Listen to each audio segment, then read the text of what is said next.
بالله من الشيطان اللعين الرجيم. بسم الله الرحمن الرحيم. الحمد لله رب العالمين،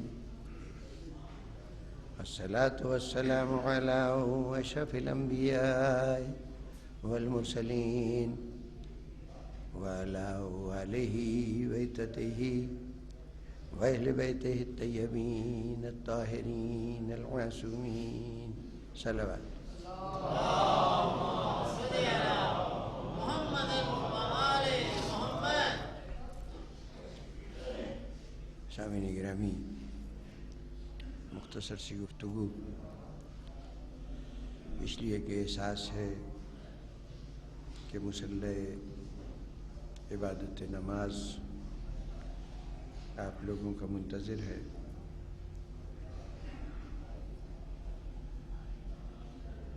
ہمیں بہرطور کوشش کرنی چاہیے کہ عزائے حسین اس انداز سے ہو کہ کسی جگہ ایک عبادت دوسری عبادت سے نہ ٹکرائے. لیکن اگر حالات کی کسی مجبوری کے تحت ایسی صورتحال ہو جائے تو یہ اتنی سنگین بات بھی نہیں کہ جس کے اوپر ہماری پیشانیوں پہ بل پڑ جائیں. جو عبادت جاری ہو اسے مکمل کیجیے اور دوسری عبادت میں شریک ہو جائیے. وہ بھی ادا ہونی چاہیے، یہ بھی ادا ہونی چاہیے. یہ مجلس ایک عزادار کے چہلم کی مجلس ہے. بڑا بھاری اعزاز ہے کسی شخص کا کہ اس کا تعارف عزاداری بن جائے. دنیا میں ہر شخص اپنی پہچان چاہتا ہے، مختلف حوالوں سے جانا جاتا ہے. فلاں شہر کا رہنے والا، فلاں نسل سے تعلق رکھنے والا، فلاں پیشے سے تعلق رکھنے والا. لیکن یہ تمام تعارف ایسے ہیں کہ شاید دنیا میں باعث عزت و احترام بن جائیں، لیکن عزاداری سے ربط ہے تو دنیا میں بھی احترام کا باعث اور آخرت میں بھی احترام کا باعث. تو یہ بہت بڑا شرف، بہت بڑا اعزاز. اور اگر فرش عزا پہ قضائے الہی آ جائے تو کیا کہنے.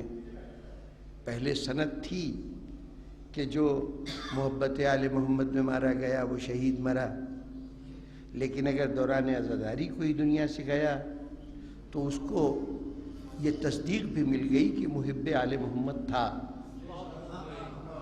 عزاداری کرتے گیا نا، تو یہ تصدیق ہے اس کے محب آل محمد ہونے کی.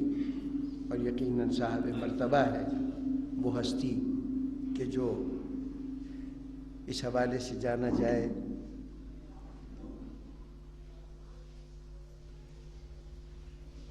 یہ عزاداری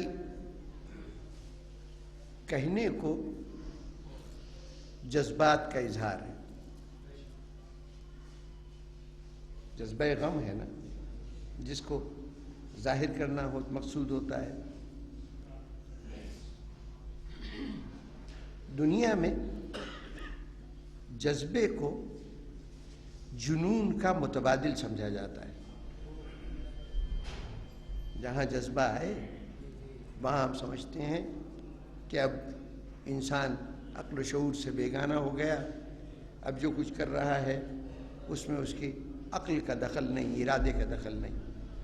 جذبہ حاوی ہو جاتا ہے انسان پہ، قابض ہو جاتا ہے. کبھی کسی سے اختلاف رائے ہو گیا، منہ سے کوئی ایسی بات نکل گئی جس میں بعد میں پشیمانی ہوئی، دل چاہا کہ اس سے معذرت کریں کہ جس کے سامنے یہ بات کہہ دی تھی، تو جا کے کہا کہ بھائی معاف کر دینا، میں غصے میں تھا. یعنی جب غصہ آئے تو اب چونکہ جو کچھ کہہ رہا ہے وہ عقل و شعور سے عاری ہے، تو اس لیے اب قابل معافی ہے، اس پہ توجہ نہ دی جائے. عدالتوں میں کبھی قتل کے مقدمے چلتے ہیں. اگر مجرم کے لیے کوئی اور دفاع نہ ہو تو وکیل کوشش کرتے ہیں کہ یہ ثابت کریں کہ قتل تو اسی نے کیا ہے لیکن حالت اشتعال میں قتل کیا ہے، مشتعل ہو گیا تھا۔ تو مشتعل ہو گیا تھا تو ایسی صورت میں اس کا کیا ہوا قتل قابل معافی ہے، یا کم از کم سزا میں تخفیف کا ذریعہ ہے۔ جہاں جذبہ درمیان میں آیا وہاں عقل رخصت، ارادہ رخصت، ذاتی رائے رخصت، شعور رخصت۔ دوسری طرف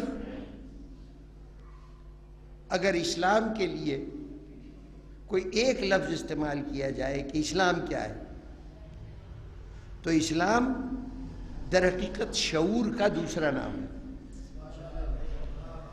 جہاں شعور نہیں وہاں اسلام نہیں۔ دیوانے پر شریعت کا کوئی حکم نافذ نہیں ہوتا۔ مجنون جو ہے، پاگل جو ہے، دیوانہ جو ہے، وہ شریعت کے احکام سے بالکل آزاد۔ جب تک حالت جنون میں ہے اس وقت تک شریعت کے احکام اس کے لیے بے معنی ہیں، اس کے اوپر کوئی بھی مواخذہ نہیں ہو سکتا کہ تو نے نماز کیوں نہیں پڑھی، روزہ کیوں نہیں رکھا، تو نے حج کیوں نہیں کیا، یعنی جو بھی فرائض شرعی ہیں وہ تو نے کیوں ادا نہیں کیے۔ یہ سوال اس سے ہی ہوگا جو صاحب عقل و شعور ہوگا۔ جب تک شعور پختہ نہیں ہوا تھا شریعت نے اپنے دائرے میں داخل نہیں کیا تھا۔ عمر کے اس دور میں کہ جب ابھی ناپختگی ہے، ابھی سمجھ بلوغت کی حد تک نہیں پہنچی، تو شریعت نے کہا کہ اب اس وقت ہماری گرفت سے یہ آزاد، جو کرتا ہے وہ خطا نہیں شمار ہوگی، اس کی کوتاہی شمار نہیں ہوگی، اس لیے کہ ابھی تو یہ صاحب عقل نہیں ہے۔ جس دن صاحب شعور ہوا اس دن نماز بھی واجب، روزہ بھی واجب، حج بھی واجب، زکوٰۃ بھی واجب۔ اور حالت شعور میں آنے کے بعد بھی اگر کوئی لمحہ بے شعوری کا آیا، ایک لمحہ بے شعوری کا ہم سب کو سامنا ہے، اور وہ لمحہ کون سا ہے؟ جب ہم محو خواب ہوتے ہیں، جب سو رہے ہوتے ہیں، نیند کی حالت میں ہوتے ہیں۔ تو بتائیے نیند کی حالت میں کوئی شرعی حکم ہے آپ کے لیے؟ یہاں تک اجازت ہے کہ اگر ارادہ تھا کہ صبح کی نماز کے لیے اٹھیں گے، لیکن اب بس نیند ہے، آ گئی، آنکھ نہیں کھلی، اوقات نماز گزر گئے، تو اب ایسی صورت میں نماز تو قضا ہو جائے گی، اس لیے کہ نماز تو معین ہے کہ اپنے وقت کے اندر پڑھی جائے تو ادا ہوگی، تو قضا تو ہو جائے گی لیکن قضا کی سزا نہیں ملے گی۔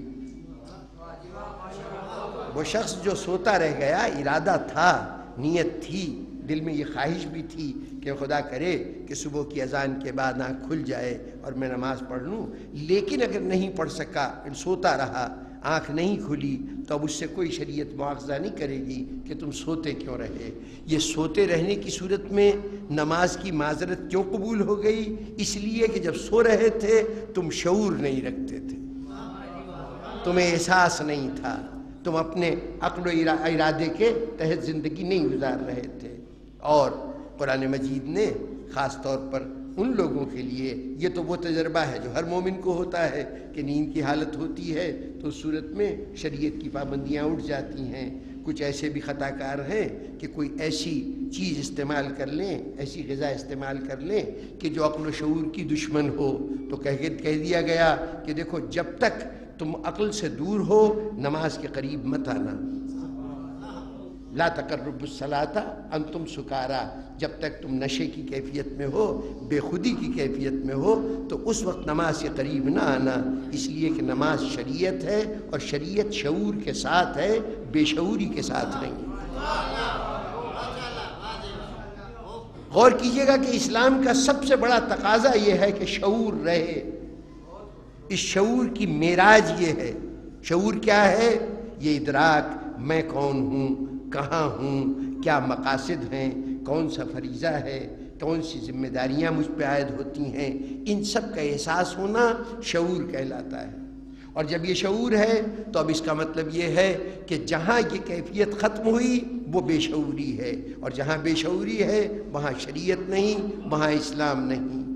یہ کیفیت، شعور کی یہ کیفیت ایسی کیفیت ہے کہ یہ طاری رہے۔ ارشاد ہوا اصول کافی کی ابتدائی حدیث میں ایک حدیث ہے کہ لا العقل لہو لا دین لہو، جہاں عقل نہیں ہے وہاں دین نہیں۔ معراج شعور یہ ہے کہ انسان اپنے آپ کو پہچان لے، یہ جان لے میں کون ہوں، اور جب یہ پہچان لے کہ میں کون ہوں تو اب دین میں مقام کی یہ حیثیت ہو جاتی ہے کہ ارشاد ہوتا ہے، جناب امیر المومنین علیہ السلام کا قول ہے کہ من عرف نفسہ فقد عرف ربہ، جس نے اپنے کو پہچان لیا، جسے اپنا شعور ہو گیا، وہ اللہ کو پہچان گیا۔ معرفت الہی شعور کے تابع ہے۔ شریعت آئی اس قوم، اس مخلوق کے لیے کہ جو عقل و شعور رکھتی تھی۔ اتنے حیوان ہیں یہ دنیا کے اندر، ان کے لیے کوئی شریعت نہیں ہے، کوئی دین نہیں ہے، انہیں اللہ نے جس نظام میں ڈھال دیا ہے اس نظام میں چل رہے ہیں۔ شریعت کے تمام تقاضے مسلمانوں کے لیے، تمام تقاضے انسانوں کے لیے جو عقل و شعور رکھتے ہیں، اور قرآن مجید بار بار عقل و شعور انسانی کو مخاطب کرتا ہے، تم غور کیوں نہیں کرتے، تم اس میں عقل سے کام کیوں نہیں لیتے، تم سوچتے کیوں نہیں ہو۔ اور گمراہی کے لیے جتنی علامتیں استعمال کی ہیں وہ سب کی سب بے شعوری کی علامتیں ہیں۔ سمن بکمن عمیٌ فہم لا یرجعون، یہ کان رکھتے ہیں سماعت نہیں کر سکتے، آنکھیں رکھتے ہیں دیکھ نہیں سکتے۔ دیکھیے بے شعوری کی کیفیت ہے نا، کانوں کو سماعت کا شعور نہ ہو، آنکھوں کو بینائی کا شعور نہ ہو، ہاتھوں کو لمس کا شعور نہ ہو۔ جہاں جہاں شعور ختم ہوتا گیا وہاں وہاں دین رخصت ہوتا گیا۔ اور جو وہ انسان ہے کہ آنکھ رکھتے ہوئے حقیقت کو نہ دیکھ سکے، حقیقت کو نہ پہچان سکے، کان رکھتے ہوئے سچائی کی بات کو نہ سن سکے، نہ قبول کر سکے، جس کی بینائی جواب دے جائے، جس کی گویائی جواب دے جائے، جس کی سماعت جواب دے جائے، اس مقام کو کہا گیا کہ ختم اللہ علی قلوبہم، ہم نے ان کے دلوں پہ مہریں لگا دی ہیں۔ مہر لگ گئی ہے کیا مطلب؟ کہ شعور سے بے شعور ہو گئے ہیں، اور جب بے شعور ہوئے ہیں تو اب ان کے لیے کوئی، اب یہ اس حد سے باہر نکل گئے جہاں ان کے اوپر شریعت نے آ کر اپنی پابندیاں عائد کی تھیں۔ یہ گمراہی کے اس مقام پہ پہنچ چکے ہیں، اس گڑھے میں پہنچ چکے ہیں جہاں دلوں پہ مہر لگ گئی ہے، دلوں پر مہر لگ گئی ہے کہ اب کسی فکر کے داخلے کی گنجائش ہی نہیں رہ گئی۔ بس یہاں مقام آیا تو اب اس کے لیے ان کی حیثیت ایسی ہے کہ یہ جانوروں سے بدتر ہیں۔ قرآن مجید نے سورہ انعام میں کہا کہ ایسے لوگ جانوروں سے بدتر ہیں، کہ جو لوگ یہ شعور نہیں رکھتے کہ وہ اس دنیا میں کیوں آئے ہیں، اس دنیا کے اندر ان کا مقصد کیا ہے، وہ خود کون ہیں، کس کے لیے اپنی زندگی کو گزاریں۔ اور یہی وجہ ہے کہ سب سے زیادہ محترم ان شخصیتوں کو قرار دیا گیا، تمام فضائل کے حامل وہ شخصیتیں ہوئیں کہ جنہوں نے ہر لمحے یہ شعور رکھا کہ ہم کہاں سے آئے ہیں، کہاں جانا ہے۔ سورہ بقرہ کی وہ آیات ملاحظہ فرمائیے کہ جہاں بہت سے امتحانوں کا تذکرہ کرنے کے بعد، مصیبت کے کئی مراحل کا تذکرہ کرنے کے بعد، وَلَنَبْلُوَنَّكُمْ بِشَيْءٍ مِّنَ الْخَوْفِ وَالْجُوعِ وَنَقْصٍ مِّنَ الْأَمْوَالِ وَالْأَنفُسِ وَالثَّمَرَاتِ، دیکھو ہم تمہارا امتحان لیں گے، کن کن چیزوں سے، اس میں خوف بھی ہے، بھوک بھی ہے، نقص اموال بھی ہے، جان کا جانا بھی ہے، اور وہ جو ثمر حیات ہے اولاد، اس کا بھی کبھی کبھی ہم امتحان لیں گے۔ اور ان تمام مراحل پر جو لوگ مظاہرہ صبر کریں گے انہی کے لیے اللہ کی طرف سے بشارت ہے۔ پروردگارہ وہ کون ہیں جو صبر کرتے ہیں، وہ کون ہیں جو ان امتحانوں میں کامیاب ہیں؟ تو ارشاد ہوتا ہے وہ لوگ ہیں جو یہ کہتے ہیں قالوا ان للہ و انا الیہ راجعون، جو یہ کہتے رہتے ہیں کہ ہم اس کی طرف سے ہی آئے ہیں اور ادھر ہی پلٹ کے جانا ہے۔ ہر مصیبت اور مشکل کے مرحلے پر جسے شعور تھا کہ کہاں سے آیا ہے، کہاں جانا ہے، کس لیے بھیجا گیا ہے اور کس کے حضور میں پیش ہونا ہے، تو اب یہ وہ لوگ ہوں گے کہ جن کے لیے بشارت ہے۔ اور کاہے کاہے کی بشارت ہے؟ یہ وہ لوگ ہیں کہ الذین صلوات من ربہم ورحمۃ واولئک هم المہتدون، اللہ کی طرف سے ان کے لیے صلوات بھی ہے، ان کے لیے رحمت بھی ہے، یہ ہدایت یافتہ بھی ہیں۔ سارے انعام ان کے لیے ہیں جن کو ہر لمحے شعور تھا، جو صاحبان شعور تھے۔ اب بزرگان گرامی، یہ جو شعور کی بات چھڑی یہ بے ربط بات نہیں ہے۔ ابھی ہم نے دیکھا کہ عزاداری جذبے کا اظہار ہے، جذبات کا اظہار ہے، اور جب جذبات کا اظہار ہے تو اس عزاداری کے اندر جذبہ انسان کو شعور سے دور لے جاتا ہے۔ دنیا نے فیصلہ کیا کہ جہاں جذبے کا غلبہ ہوا وہاں عقل رخصت ہو گئی، شعور رخصت ہو گیا۔ ہم نے جتنے بھی جذبوں کے اظہار کے لیے لفظ استعمال کیے وہ سب بے شعوری کی علامت ہیں۔ ہم نے کہا یہ غصے میں جامے سے باہر ہو گیا، یہ خوشی سے دیوانہ ہو گیا، اسے غم نے پاگل کر دیا۔ آپ نے دیکھا ہر جذبہ بے شعوری کی طرف لے جا رہا ہے۔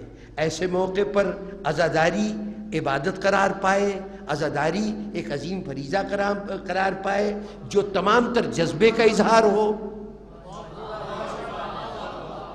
بظاہر تضاد نظر آتا ہے عزاداری میں اور اسلام کے اس نعرے میں کہ وہ شعور کا مذہب ہے، وہ شعور کا دین ہے، وہ ادراک کا دین ہے، وہ اپنے کو جاننے کا دین ہے، ایک لمحے کے لیے بھی اپنے آپ سے اور اپنے معبود سے غافل نہ ہونے کا دین ہے اسلام۔ ایک طرف غفلت کی اجازت نہیں اور دوسری طرف تقاضا یہ ہے کہ عزائے حسین کرو جو تمام تر غم کا اظہار ہے، اور غم جذبہ ہے، جذبہ بے شعوری کی علامت۔ تو جناب والا میں عرض کروں کہ دیکھیے پہلی بات تو ایک ذہن میں رکھنی چاہیے کہ یہ جو جذبے ہیں نا ٹھیک ہے بے شعور سے بیگانہ کر دیتے ہیں، لیکن یہ جذبے اللہ ہی کی تو عطا ہے نا، ہمارے خمیر میں داخل کیے گئے ہیں۔ یہ محبتیں، یہ نفرتیں، یہ خوشیاں، یہ غم، یہ سارے تاثر جو ہیں، یہ تمام جذبے یہ اللہ کی طرف سے ودیت کیے گئے ہیں، اور جب اللہ نے ودیت کیے ہیں تو یہ طے شدہ بات ہے کہ جو کچھ اللہ نے ہمارے خمیر میں شامل کیا ہے ان میں سے کوئی چیز غلط نہیں ہو سکتی۔ جن جن اجزاء سے ہمیں بنایا ہے ان اجزاء میں سے کوئی جز غلط نہیں ہو سکتا۔ وہ اور ہوں گے جو یہ کہتے ہیں غصہ حرام ہے۔ ہم غصے کو حرام کیسے کہیں اگر غصہ اللہ نے ودیت کیا ہے، میری ذات کا جز بنایا ہے، تو مجھے حق کہاں پہنچتا ہے کہ میں کہوں کہ غصہ حرام ہے، خوشی حرام ہو، رونا حرام ہو، غم منانا حرام ہو۔ جناب والا کوئی جذبہ حرام ہو ہی نہیں سکتا، اس لیے کہ اللہ نے ہمیں عطا کیا ہے۔ ہم نے خود تو نہیں بنایا غم کا احساس، ہم نے خود تو نہیں تخلیق کیا خوشی کا احساس، یہ ہماری تخلیق کا حصہ ہے۔ اور جب اس نے یہ کہہ دیا کہ لقد خلقنا الانسان فی احسن تقویم، ہم نے تو انسان کو بہترین اجزاء سے بنایا ہے، تو جتنے جزو انسانی ہیں ان میں سے کوئی جز ایسا نہیں ہے جو ناقص ہو۔ کامل ترین خالق نے اپنے کمال کا مظاہرہ کرتے ہوئے انسان کو خلق کیا ہے۔ یہ وہ انسان ہے جس کی تخلیق پر اس نے بے ساختہ کہا تھا تبارک الذی خلق الانسان، وہ مبارکباد کا مستحق ہے، وہ ذات، وہ اللہ جس نے انسان کو خلق کیا ہے۔ وہ انسان کے خلق کرنے پر فخر کا اظہار کرتا ہے، اپنے کو کائنات بنانے پہ اس نے احسن الخالقین نہیں کہا، بلکہ اس وقت کہا جب یہ کہا کہ میں اس مٹی کے پتلے میں روح پھونک دوں گا، جب روح پھونک دوں گا تو اس وقت تم سجدے میں گر جانا، اور اس کے بعد اعلان کیا کیا کہنے اس اللہ کے جو احسن الخالقین ہے۔ انسان کو خلق کیا تو احسن الخالقین خود کو کہا۔ جب اس کی بہترین مخلوق انسان بہترین اجزاء سے بنی ہوئی، احسن تقویم سے، احسن تقویم یعنی تقویم وہ اجزاء جس سے کوئی چیز بنائی جائے، جس کا کسی کا قوام اٹھایا جائے، بنیاد قائم کی جائے، وہ تمام اجزاء اللہ کہہ رہا ہے احسن ہے، صرف حسن نہیں، صرف حسین نہیں، احسن بہترین ہیں، اس سے بہتر ہو نہیں سکتے تھے۔ تو جب بہترین اجزاء سے انسان بنا تو انسان کے اندر جو کچھ بھی ہوگا وہ سب احسن ہوگا۔ اگر غصہ ہے تو وہ بھی احسن ہوگا، اگر نفرت ہے تو وہ بھی احسن ہوگی، محبت ہے تو وہ بھی احسن ہوگی۔ پروردگارا ایک طرف یہ جذبے بے شعوری کی طرف لے جاتے ہیں، دوسری طرف اور تیرا تقاضا یہ ہے کہ تم ہر وقت شعور کی حالت میں رہو، پھر پروردگارا ان جذبوں کو میں احسن کیسے مانوں؟ بزرگان گرامی بڑا مشکل ہے یہ مرحلہ کہ جب یہ احساس ہو کہ انسان میں جو کچھ ہے سب خیر ہی خیر ہے، اچھا ہی اچھا ہے، اس میں برائی ہے ہی نہیں، تو دوسری طرف یہ کیسے تسلیم کروں، یہ کیسے سمجھ میں آئے کہ یہ انسان گناہ بھی کرتا ہے، خطا بھی کرتا ہے، بہک بھی جاتا ہے، کبھی اس کا غصہ اس کو تباہی کے غار میں لے جاتا ہے، کبھی اس کی محبتیں اسے گمراہ کر دیتی ہیں، کہیں اسے نفرتیں ایسے مقام پہ پہنچا دیتی ہیں کہ جہاں وہ عدل و انصاف کا خون کر دیتا ہے، تو کیسے اس کو میں آسان تخلیق مانوں، کیسے اس کو آسان تخلیق مانوں؟ تو اس کا جواب ملے گا کہ کبھی غور تو کر کہ جس چیز کو تو خطا سمجھتا ہے، جو چیز کو گناہ سمجھتا ہے، وہ گناہ ہم نے تجھے خلق کیا ہے یا تیرے کسی عمل کا نتیجہ ہے؟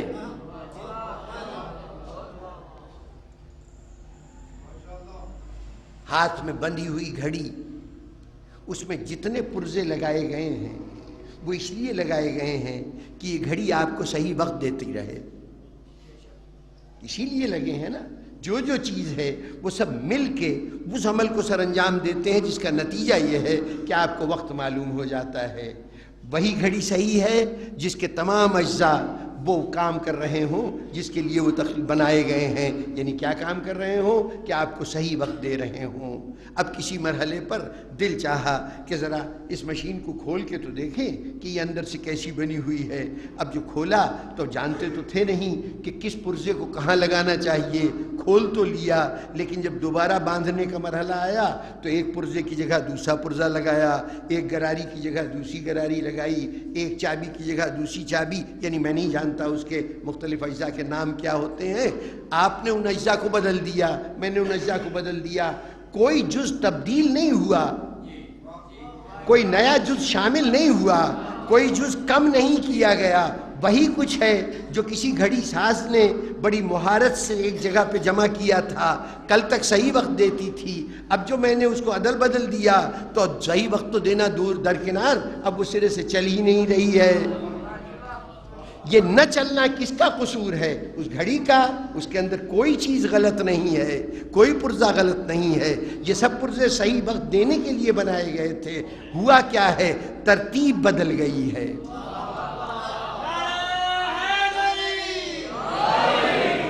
جسے جہاں ہونا چاہیے تھا وہاں پہ موجود نہیں ہے، نتیجتاً بہترین اجزاء سے بنی ہوئی گھڑی اب وقت نہیں دے رہی، اب اپنا مقصد پورا نہیں کر رہی۔ تو گھڑی ساز کا قصور نہیں ہے، یہ اس اناڑی کا قصور ہے جو گھڑی کو کھول بیٹھا تھا۔ بس اب سمجھ لیجئے یہ انسان کا معاملہ بھی یہی ہے۔ اللہ نے جو کچھ خلق کیا ہے وہ اس لیے خلق کیا ہے کہ اگر انسان ان تمام خلق کی ہوئی اشیاء کو صحیح طور پر استعمال کرے تو اس مقصد تک پہنچے گا جس مقصد کے لیے اسے خلق کیا گیا ہے۔ لیکن انسان ان اجزاء کو کھول لیتا ہے اور پھر کیا کرتا ہے؟ اب جو دوبارہ ان کو جوڑنے کی کوشش کرتا ہے تو جہاں محبت ہونی چاہیے وہاں نفرت کرنے لگتا ہے، جہاں نفرت ہونی چاہیے وہاں محبت کرنا ہو لگتا ہے، جن پر غصہ آنا چاہیے ان سے لگاؤ محسوس ہونے لگتا ہے، جن سے لگاؤ محسوس ہونا چاہیے ان سے دوری اختیار کر لیتا ہے۔ کل تک یہی جذبے انسان کو مقصد تک پہنچا رہے تھے، اب یہ جذبے انسان کو مقصد سے دور کر رہے ہیں۔ غور کیجئے، دیکھیے، یہ اوروں کے ہاں جن کے ہاں جذبے کی کوئی حیثیت نہیں، ان کے پاس تو شاید اس مسئلے کا کوئی جواب نہ ہو۔ ہمارے یہاں جذبات دین کا جز ہیں۔ محبت جذبہ ہے کہ نہیں؟ نفرت لا تعلقی جذبہ ہے کہ نہیں؟ لیکن کسی کے ہاں نہ اس محبت کی کوئی حیثیت ہے نہ اس نفرت کی کوئی حیثیت ہے، لیکن ہمارے ہاں جزو دین ہے کہ جہاں ہم سے پوچھا جاتا ہے فروعات دین کیا ہیں، یعنی وہ اعمال جنہیں ہمیں بجا لانا ہے وہ کیا ہیں، تو اس میں نماز، روزہ، حج، زکوٰۃ، خمس، جہاد، امر بالمعروف، نہی عن المنکر، اور اس کے فوراً بعد ایک لفظ تولا، ایک لفظ تبرہ۔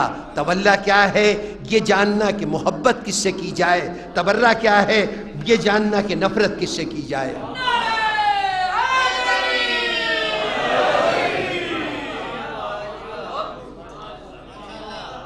جذبے یقیناً گمراہ کرتے ہیں، یقیناً جذبے انسان کو بھٹکا دیتے ہیں، لاشعوری کی سطح پہ لے جاتے ہیں، لیکن وہ جذبے کہ جو اپنے مقصد کی طرف نہ لے جائیں، جو اپنی منزل سے دور کریں، جہاں پر محبت کرنے کے لیے کہا گیا ہے وہاں سے محبت کو ہٹاؤ گے تو محبت گمراہی بن جائے گی، جہاں نفرت کرنے کے لیے کہا گیا ہے وہاں سے نفرت کو ہٹاؤ گے تو نفرت گمراہی بن جائے گی۔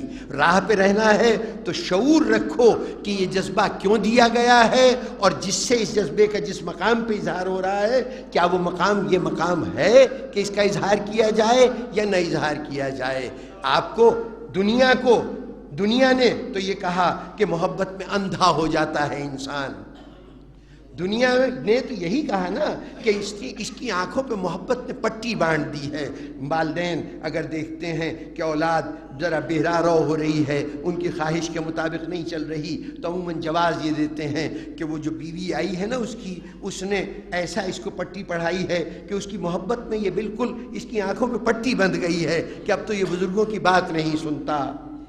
محبت آنکھوں کی پٹی بن جاتی ہے، بینائی چھین لیتی ہے، وہ اس کے شعور پر قبضہ کر لیتی ہے، بشرطے کہ محبت اس سے ہو جس سے محبت نہیں ہونی چاہیے تھی۔ عجیب بات ہے کہ ہمیں ڈرایا جاتا ہے یہ محبت تمہیں بھٹکا دے گی، محبت بھی بھٹکا دے گی، نفرت بھی بھٹکا دے گی، لیکن ایک طرف رسول پوری رسالت کا فریضہ سر انجام دینے کے بعد اپنی امت سے اللہ کے حکم کے تحت مخاطب ہو کے کہتا ہے، یہ اللہ کی طرف سے فرمان آتا ہے، قل اے رسول آپ ان سے کہہ دیجئے کیا لا سلکم علیہ اجرن الا المودۃ فی القربى، مجھے کچھ اور نہیں چاہیے صرف میرے قریبیوں سے مودت کرتے رہنا، محبت کرتے رہنا۔ محبت عقل و خرد سے بیگانگی کا نام، اور یہاں محبت کی طرف دعوت دی جائے۔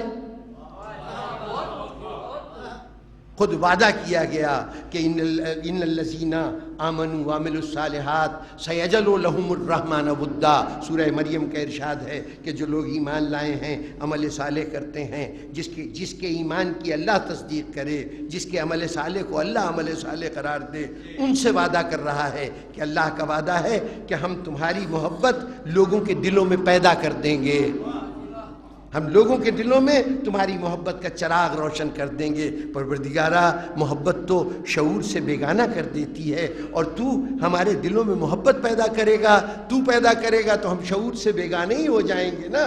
تو جواب ملے گا، دیکھو ہم نے جس جگہ کے لیے محبت پیدا کی ہے، اگر محبت کے استعمال وہاں کرو گے تو ہر قدم ہدایت کے راستے کا قدم ہوگا۔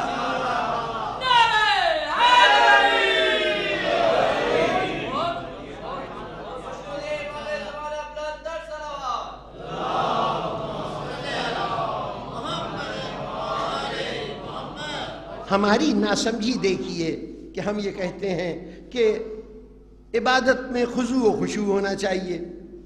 اچھا، خضوع و خشوع ہونا چاہیے، یقیناً ہونا چاہیے، بڑی اچھی بات ہے، لیکن خضوع و خشوع ہوتا کیا ہے؟ کیا خضوع و خشوع یہ ہوتا ہے کہ اس طرح سے مسلح عبادت پہ کھڑے ہو جاؤ کہ دنیا و ما فیہا سے بیگانے ہو جاؤ، تمہیں خبر تک نہ ہو کہ کیا ہو رہا ہے؟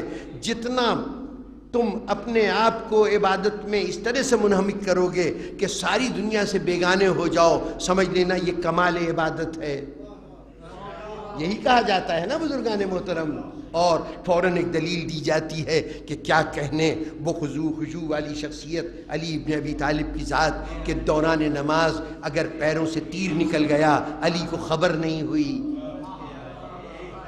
یہ خضوع و خشوع کا کمال بتایا گیا۔ بزرگان گرامی، اگر خضوع و خشوع کا کمال بے حسی ہے،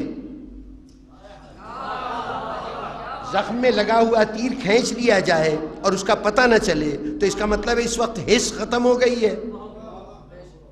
اگر تیر کھینچا جائے ایک زخم سے، اگر ایک کانٹا بھی لگا ہوا ہے اس کو کھینچ لیا جائے جسم سے تو کھینچتے ہوئے احساس بھی نہ ہو، تو احساس نہ ہونے کا مطلب یہ حس نہیں ہے، تو بے حسی تو سرے سے کوئی کمال نہیں۔ ڈاکٹر مریض کو دوا دیتا ہے، انستھیزیا دیتا ہے، مریض بے ہوش ہو جاتا ہے، اس کے بعد اس کے اعضائے بدن کو وہ کاٹتا ہے، پیٹتا ہے، جو کچھ بھی اسے کرنا ہے وہ کرتا ہے، مریض اطمینان سے لیٹا ہوا ہے۔ کبھی آپ نے کہا کہ کیا صاحب کمال مریض تھا کہ اس کا سینہ چاک کیا گیا، اس کے دل کا آپریشن کیا گیا اور یہ ٹس سے مس نہیں ہوا، بے خبر نہیں ہوا؟ کبھی آپ نے تعریف کی ہے مریض کی؟ اگر کریں گے بھی تو اس طبیب کی تعریف کریں گے کہ جس کا انستھیزیا اتنا مؤثر تھا۔ کہ اس نے سب کچھ کر دیا، پتہ نہیں چلا۔ یہ پتہ نہ چلنا، بے حسی کبھی قابل تعریف نہیں ہوتی۔ اب ذرا سوچئے کہ آپ کہتے کیا ہیں، ہم کہتے کیا ہیں کہ علی کے پیروں سے تیر نکل گیا، علی کو پتہ ہی نہیں چلا۔ اگر پتہ نہیں چلا تو پھر علی نے کمال کیا کیا؟ پھر کیا کمال ہے؟ اگر میں بے حس ہوں تو تیر چھوڑ کے کمان بھی میرے پیروں سے کھینچ لی جائے اور تو مجھے پتہ نہ چلے، تو یہ کوئی حیرت کی بات نہیں ہوگی۔ بے حسی کا لازمی نتیجہ یہ ہے کہ کچھ بھی ہو جائے پتہ نہیں چلتا۔ جناب والا، یہ سوچنا بھی غلط ہے کہ علی کو پتہ نہیں چلا۔ یہ مسئلہ پتہ نہ چلنے کا نہیں تھا۔ خضوع و خشوع کا یہ مطلب کہ بے خبر ہو جائے دنیا سے، یہ کبھی بھی شریعت کا تقاضا نہیں رہا۔ بے خبری شریعت کا تقاضا ہو ہی نہیں سکتی۔ ذرا ایک فقہ کا چھوٹا سا مسئلہ، جو لوگ نماز جماعت میں ادا کرتے ہیں انہیں یہ مسئلہ بخوبی معلوم ہے کہ اگر وہ نماز میں اس وقت شامل ہو، آپ کو کھلی چھٹی ہے، جس وقت دل چاہے کسی نماز میں جماعت ہو رہی ہے آپ درمیان میں آ کے شامل ہو سکتے ہیں۔ چاہیں تو اللہ اکبر تکبیر تحریمہ کہہ کے، اور امام سجدے میں ہو تو سجدے میں چلے جائیے، آپ کی جماعت آپ شامل ہو گئے ہیں۔ اگر رکوع میں ہے رکوع میں چلے جائیے، قیام میں ہے قیام میں چلے جائیے۔ جس حال میں بھی امام ہو اس حال میں جماعت میں شامل ہوا جا سکتا ہے۔ لیکن شریعت نے ایک شرط رکھی کہ چاہے جب دل چاہے شامل ہو جاؤ، لیکن اتنا خیال رکھنا کہ اگر رکوع میں شامل ہوگے تو وہ رکعت تو تمہاری شمار ہوگی۔ اگر کسی اور موقع پہ رکوع سے پہلے یعنی قیام میں شامل ہو جاؤ، یا زیادہ سے زیادہ اس مرحلے تک شامل ہو جاؤ کہ جب امام نے رکوع سے سر نہ اٹھایا ہو، تو اس وقت وہ رکعت تمہاری شمار ہوگی، ورنہ تمہاری وہ رکعت شمار نہیں ہوگی۔ مثلا امام سجدے میں چلا گیا، میں آیا اللہ اکبر کہہ کے، اور پھر اس کے بعد میں نے ایک اور اللہ اکبر کہا سجدے میں جانے کے لیے، اور سجدے میں امام کے ساتھ مل گیا، تو ٹھیک ہے میں جماعت میں تو شامل ہو گیا، لیکن رکعت شمار ہوگی سجدے کے بعد جب امام دوبارہ کھڑا ہوگا تب رکعت شروع ہوگی آپ کی، اور آپ کو اپنی پوری رکعتیں کرنی ہیں۔ یہ روزمرہ کا مسئلہ ہے، سارے حضرات جانتے ہیں کہ رکوع تک شامل ہو جائیں تو پھر اس صورت میں ہم جماعت میں شامل ہیں۔ اچھا، اب صورت یہ ہے کہ باہر سے شخص آیا، امام قرأت کر رہا تھا، جب تک وہ بیچارہ صف تک پہنچے امام رکوع میں چلا گیا، تو اس وقت شریعت نے حکم دیا کہ یہ ہم پر اس کا ایک کرم ہے کہ اس نے ہمیں فیضیاب کرنے کے لیے یہ حکم دیا کہ دیکھو اپنے آنے کی ذرا سے خبر دے دو، کسی طریقے سے یا اللہ کہہ دو، کوئی ایسا لفظ کہہ دو جس سے پتہ چلے کہ کوئی نیا آدمی صف میں شامل ہو رہا ہے۔ تو جب تم آ کے شامل ہو تو اب امام کا ایک فریضہ ہے کہ اسے معلوم ہے کہ ایک آدمی ابھی بھی داخل ہوا ہے، اس کو تکبیر تحریمہ کہنی ہے، اس کے بعد رکوع میں آنے کے لیے اس کو ایک مرتبہ اللہ اکبر کہنا ہے، اور یہ سب عمل کرنے کے لیے کچھ نہ کچھ چند سیکنڈ درکار ہے نا۔ تو اب امام کو حکم ہے کہ تم اپنے رکوع کو طول دے دو۔ تسبیح اگر ایک دفعہ پڑھتے تھے سبحان ربی العظیم و بحمدہ ایک مرتبہ پڑھتے تھے، 3 مرتبہ پڑھ لو، درود پڑھ لو، کسی صورت سے اپنے رکوع کو بڑھا دو تاکہ وہ آنے والا وہ بھی اس رکعت کو اپنے اس نماز میں شمار کر سکے، اس کی رکعت ضائع نہ ہونے پائے، کم نہ ہونے پائے، اسے زیادہ مشقت نہ ہونے پائے۔ تو دیکھیے اب یہ جو نمازی آیا ہے شامل ہوا ہے، یہ کہیں پیچھے سے ہی آئے گا نا جماعت میں شامل ہونے کے لیے، اس طرف سے آئے گا جدھر امام کا رخ نہیں ہے، پشت ہے۔ امام تو قبلہ کی طرف کھڑا ہوا ہے نا، آنے والا سامنے سے نہیں آ رہا ہے، امام کے پس پشت آ رہا ہے۔ پتہ نہیں 5 صفیں ہیں، 7 صفیں ہیں، 10 صفیں ہیں، 15 صفیں ہیں، وہ 15 صفوں پیچھے آ رہا ہے۔ امام اگر دیکھنا بھی چاہے گردن موڑ کے تو وہ آتا نظر نہیں آئے گا، لیکن اس کی آواز صرف کانوں میں آئی ہے۔ اب اگر امام خضوع و خشوع کی ایسی کیفیت میں ہو کہ وہ دنیا و مافیہ سے بے خبر ہو، تو اسے پتہ کیسے چلے گا کہ پیچھے کوئی آ کے شامل ہوا ہے؟ پیش نماز کو کیسے پتہ چلے گا؟ لیکن شریعت کہہ رہی خبردار یہ نہ ہو کہ نماز پڑھاتے پڑھاتے تم اتنے غافل ہو جاؤ کہ تمہیں یہ بھی نہ پتہ چلے کہ ایک نیا نمازی شامل ہوا ہے۔ تمہارے کان پوری طرح متوجہ رہنے چاہیے کسی آواز دینے والے کی آواز کی طرف، صدا دینے والے کی صدا کی طرف۔ تو جب پیش امام کے لیے شعور کی یہ شرط رکھی گئی کہ جدھر دیکھ نہیں رہا ادھر کی بھی خبر رکھے، جب پیش امام کے شعور کی یہ کیفیت ہو تو امام زمانہ کا شعور ایسا ہوگا کہ وہ غافل ہو جائے گا، پیروں سے تیر نکل جائے گا۔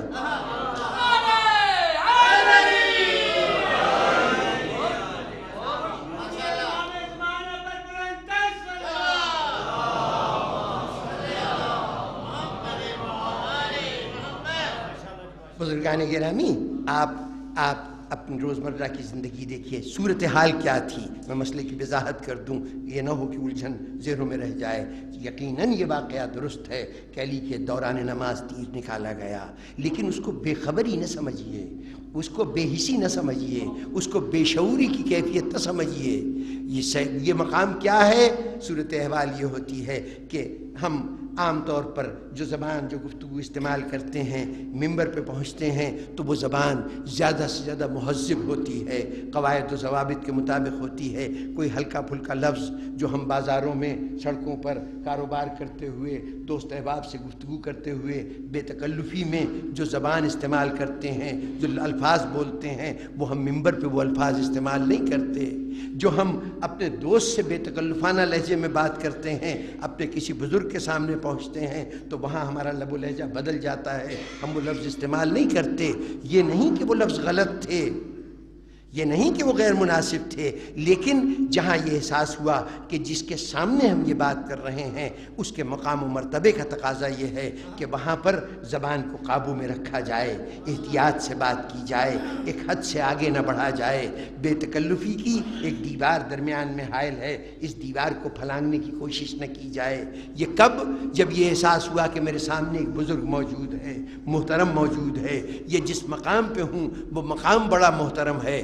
جب ہم عام انسانوں کی یہ کیفیت ہے کہ جہاں یہ شعور ہوا کہ خطاب کس سے ہے، گفتگو کس سے ہے، بات کس سے ہے، تو ہمارے لہجے کا رویہ بدل جاتا ہے۔ تو جس کو یہ احساس ہو کہ میں خدا کے حضور میں کھڑا ہوں، اب ایسی صورت میں اب تو تہذیب کے بہت سے قاعدے بدل گئے۔ کچھ پہلے، یعنی یوں سمجھیے کہ جو ہمارا ابتدائی دور تھا اس دور تک معاشرے میں یہ رویہ عام پایا جاتا تھا کہ اگر دادا کھڑا ہوا ہے، بیٹا اس کے سامنے ہے، بیٹے کا بیٹا، پوتا، وہ چھوٹا سا ہے، وہ آ گیا، باپ کے پیروں سے لپٹ رہا ہے، لیکن باپ اپنے باپ کے احترام میں کھڑا ہوا ہے، بچے کو گود میں نہیں اٹھا رہا۔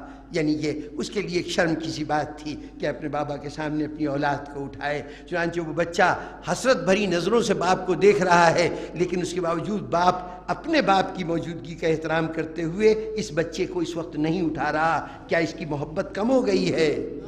یا اس کو خبر نہیں ہے کہ یہ بچہ میرے پیروں سے لپٹ رہا ہے؟ نہیں، صرف یہ احساس ہے کہ میں جس کے سامنے کھڑا ہوں اس کے احترام کا تقاضا یہ ہے کہ اب میں اپنی اولاد کو اہمیت نہ دوں، اس کی بات سنوں، جو وہ کہہ رہا ہے ادھر توجہ دوں۔ اب سمجھیے کہ علی ابن ابی طالب کے پیروں سے جو تیر نکل گیا اور علی نے کوئی رد عمل ظاہر نہیں کیا، تو اس کا یہ مطلب نہیں ہے کہ علی بے حس تھا یا اس وقت احساس ختم ہو گیا تھا۔ جی نہیں، پوری طرح احساس ہے۔ زخم کی تمام تر اذیتیں، تکلیفیں اپنی جگہ پہ موجود ہیں، لیکن علی کو یہ احساس ہے کہ میں اپنے رب کے حضور میں کھڑا ہوں۔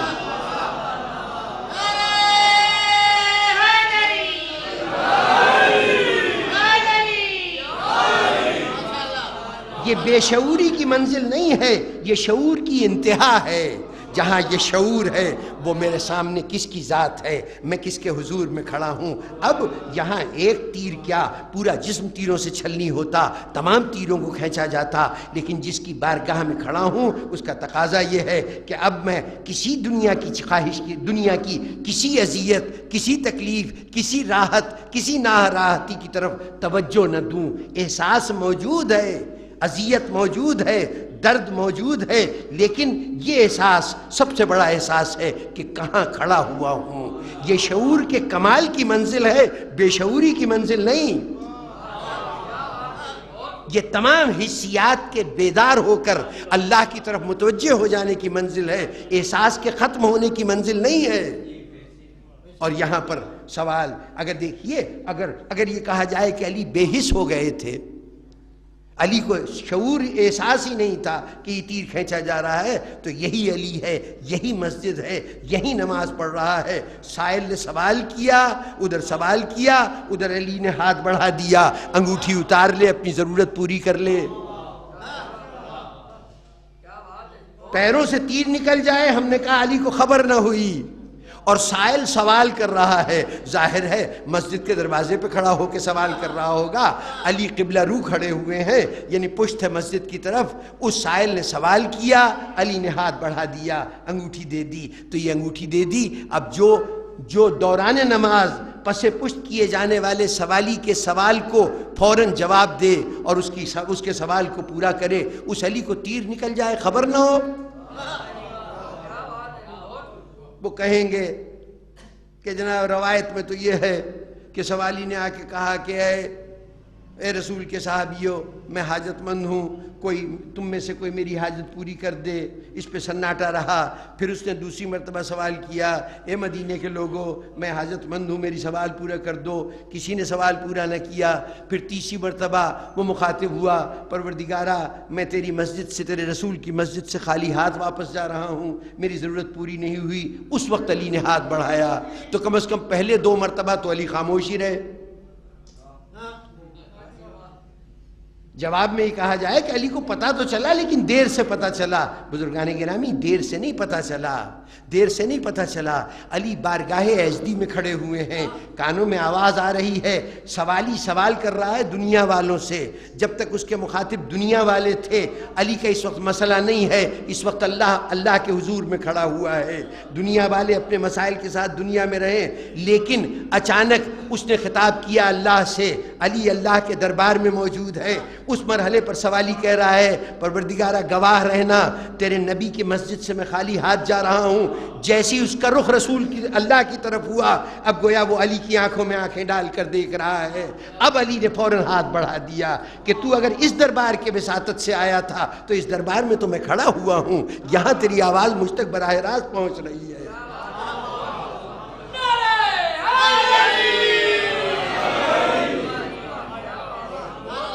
تو اب دین تمام تر شعور ہے۔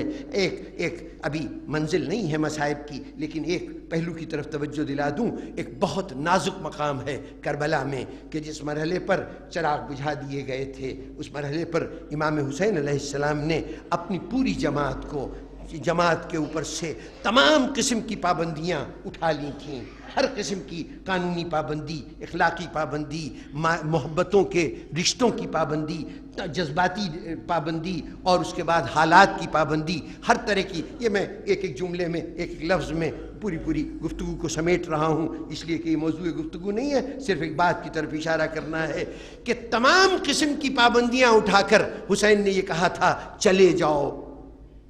یہی تو کہا تھا نا کہ تم سے بیعت اٹھاتا ہوں، میرے کسی ایک عزیز کا ہاتھ پکڑو، اس کو لے کے چلے جاؤ۔ یہ دیکھو اگر تمہیں حالات اجازت نہیں دیتے تو میں چراغ بجھا دیتا ہوں، اس بجھے ہوئے چراغ کے اندھیرے میں چلے جاؤ۔ ہر طرح سے حسین موقع فراہم کر رہے ہیں کہ چلے جاؤ۔ یہ اس کے باوجود کوئی نہیں جاتا۔ اب یہ ایک الگ بحث ہے کہ یہاں کیا وہ امام کے حکم کو ماننے سے انکار کر رہے تھے، امام کی حکم عدولی کر رہے تھے؟ یہ امام کی حکم عدولی نہیں تھی، یہ امتحان کا مرحلہ تھا۔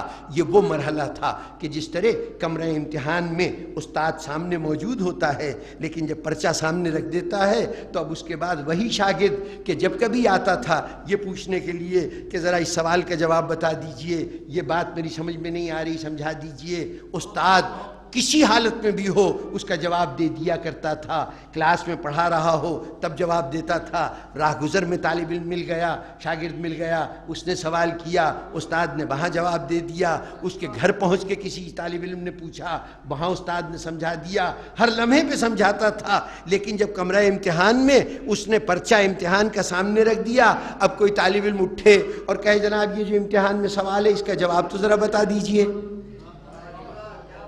بتائے گا استاد؟ جی نہیں۔ کمرہ امتحان میں استاد درس نہیں دیا کرتا، بلکہ اپنے پچھلے دیے ہوئے درسوں کے اثر کو دیکھنا چاہتا ہے، کس طالب علم نے اس درس کو کتنا قبول کیا ہے۔ کربلا انصار حسین کے امتحان کی منزل ہے، یہ حسین کا خیمہ نہیں ہے، کمرہ امتحان ہے، پرچہ ان کے سامنے رکھا گیا ہے، صورتحال تمہارے سامنے ہے، اب تمہیں فیصلہ کرنا ہے کہ ایسے حالات میں تم رہو گے یا چلے جاؤ گے، رہو گے یا چلے جاؤ گے۔ اور دیکھو میری طرف نہ دیکھنا کہ میں تمہیں جواب بتاؤں گا، میں تم سے بیعت بھی اٹھاتا ہوں، میں تمہیں راستہ بھی بتاتا ہوں، ایسی صورتیں بھی کہ تم چاہو تو جا سکتے ہو، میں یہ سارے سوالات ہیں، یہ گویا جتنی باتیں کہی ہیں بیعت اٹھاتا ہوں، یہ ایک سوال ہے کہ بیعت اٹھا لی ہے تو ایسی صورت میں تمہارا فیصلہ کیا ہوگا، تمہارا اب میں نے یہ کہہ دیا ہے کہ میرے عزیزوں میں سے کسی عزیز کا ہاتھ پکڑو چلے جاؤ، تو اب ایک راستہ بھی بتا رہا ہوں جانے کا، بتاؤ اب تمہارا فیصلہ کیا ہوگا، میں جلتے ہوئے چراغ کو گل کر رہا ہوں، بتاؤ اب تمہارا فیصلہ کیا ہوگا۔ اگر تم ہماری محبت میں یہاں آئے ہو تو سن لو کہ تم چاہے کتنے ہی ہو اور سب اپنی جانیں دے دو، تب بھی تم مجھے بچا نہیں سکو گے، یہ جو دشمن ہیں یہ میری جان کے دشمن ہیں، یہ بہر طور مجھے مارے بغیر دم نہیں لیں گے، تو تمہارے آنے سے مجھے فائدہ بھی کوئی نہیں، بتاؤ اب کیا فیصلہ کرو گے۔ ہر بات حسین کا ایک سوال ہے، اور یہ سوال پورا سوال نامہ سامنے ہے۔ اب امام ہادی ہے، اس کی ذمہ داری ہے ہدایت دینا، وہ استاد ہے، اس کا کام ہے درس دینا، لیکن اس وقت شاگرد بیٹھے ہوئے ہیں، کوئی جواب نہیں۔ کیوں؟ مولا حسین ان کی رہنمائی کر دیجئے، ان کی ہدایت کر دیجئے کہ اس وقت کسی اور بات کی پرواہ نہ کرنا، تمہارے پیش نظر یہ بات ہونی چاہیے کہ ایک طرف حق ہے اور ایک طرف باطل ہے، بولو حق کو مصیبت میں چھوڑ کے چلے جاؤ گے؟ نہیں جاؤ گے۔ امام یہ ہدایت دے سکتے تھے، لیکن امام خود کچھ نہیں کہہ رہے، سوال پر سوال کرتے چلے جا رہے ہیں۔ کیوں نہیں خود کچھ کہہ رہے؟ وہ امام جو آیا ہدایت کے لیے ہے، بلکہ میں تو کہوں گا مولا یہ جن سے آپ یہ کہہ رہے ہیں ان میں سے ذرا دیکھیے تو صحیح کون کون بیٹھا ہے۔ اس میں وہ حبیب ابن مظاہر ہے جس کو آپ نے خط لکھ کر بلوایا تھا، اس میں زہیر ابن قین ہے کہ جس کے خیمے میں آپ نے اپنا ایلچی بھیج کر بلوایا تھا، اس میں اس مجمع کے اندر وہ عباس ہے جس کی وفا آپ کے ساتھ ساتھ اس کو لے کے آئی ہے۔ جن کو آپ لے کے آئے ہیں وہ آپ کا انتخاب ہیں، مولا جب لے کے آئے تھے تو اب بھیجنے کا فرمان کیوں؟ وہ کہیں گے بھیجنے کا فرمان نہیں، دیکھو اگر یہ میدان میں آتے، لڑ کر اپنی جانیں دے دیتے، دنیا کل کو کہتی کہ حسین کی محبت میں مارے ہوئے کربلا تک پہنچ گئے تھے، وہاں پر حسین مارے گئے تو ساتھ یہ محبت کرنے والے بھی مارے گئے۔ دنیا کہے گی کہ چونکہ یہ حسین کی بیعت کر چکے تھے اس لیے قانونی طور پر پابند تھے کہ جہاں حسین جائیں وہاں پہ یہ ساتھ جائیں، اس میں یہ مارے گئے، ان کے مارے جانے میں ان کے ارادے کا دخل نہیں، انہوں نے ان کی غلطی کہہ لیجئے، یہ کہ جو کچھ انہوں نے کیا وہ صرف یہ تھا کہ حسین سے بیعت کی تھی تو اب قانون کی مجبوری تھی اس لیے جان دے دی۔ انہوں نے جان دی اس لیے دی کہ وہاں پہنچ گئے تھے، اب پھنس گئے تھے، اگر بھرے مجمع میں کوئی اٹھ کے جانے کی کوشش کرتا تو دنیا کہتی کہ لو دیکھو یہ اتنے بہت سے وہ جو ساتھ جو بیٹھے رہ جاتے وہ کہتے کہ دیکھو ہم تو بیٹھے ہوئے ہیں، یہ میدان سے بھاگ گیا، تو اس حالات کی مجبوری نے اسے اس مقام پہ پہنچا دیا۔ حسین نے کہا چلو میں چراغ بھی گل کیے دیتا ہوں تاکہ حالات ایسے نہ ہوں کہ کوئی حالات کی وجہ سے رکا رہے۔ مولا یہ ساری پابندیاں ہٹا کر آپ نے یہ سوال نامہ کیوں سامنے رکھا ہے؟ حسین چاہتے ہیں کہ میرے شہیدوں کا صحیح مقام دنیا کو معلوم ہو، اگر یہ میرے ساتھ آتے اور حالات کا نشانہ بن کر شہید ہو جاتے تو دنیا کہتی کہ آئے تو اپنی مرضی تھے لیکن شہید ہوئے حالات کی وجہ سے۔ حسین چاہتے ہیں میرا کوئی شہید شعور کی منزل سے نیچے نہ آئے۔ حسین یہ چاہتے ہیں مرنا تو سب کو ہے لیکن یہ مرنا حالات کا فیصلہ نہ ہو، واقعات کا فیصلہ نہ ہو، ان کا فیصلہ ہو کہ ہمیں جان دینی ہے۔ اس شعور کے ساتھ جان دیں، جیسے جیسے شعور بڑھتا جاتا ہے عمل کی حیثیت بڑھتی جاتی ہے۔ اب ہمارا ایک عام طریقہ ہے روزمرہ کا، جیب سے پیسے گر گئے تو کہا جاتا ہے کہ چلو اس کو صدقہ سمجھو، کوئی مال چوری ہو گیا یہ تمہارے مال کی زکوٰۃ نکل گئی۔ جناب والا یہ جو زکوٰۃ نکلی ہے، یہ جو صدقہ گیا ہے، یہ صدقہ نہیں ہے، یہ زکوٰۃ نہیں ہے، اس لیے کہ رقم تو گئی لیکن شعور کے ساتھ نہیں گئی۔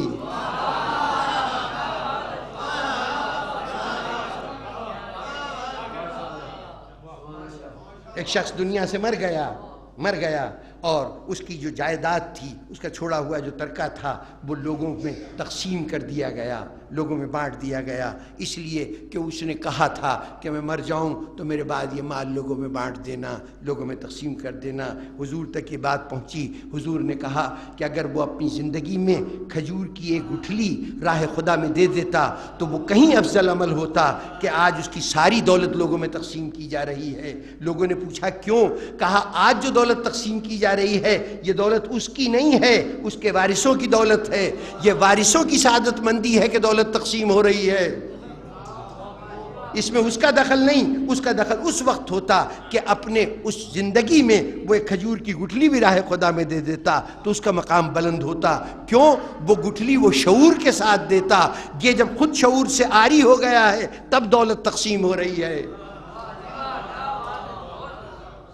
تو عمل کا انحصار شعور کی بنیاد پر ہے۔ اور بزرگان گرامی، بات ادھوری رہ جائے گی اگر وہاں تک نہ پہنچوں کہ جہاں سے سلسلہ کلام شروع کیا تھا کہ یہ جو عزاداری ہے یہ تو غم کے، اپنے آپ کو غم کے حوالے کر دینا ہے، یہ تو بظاہر بے شعوری کی کیفیت ہے۔ بزرگان گرامی، یہ بے شعوری نہیں ہے، ہماری عزاداری بے شعوری نہیں ہے۔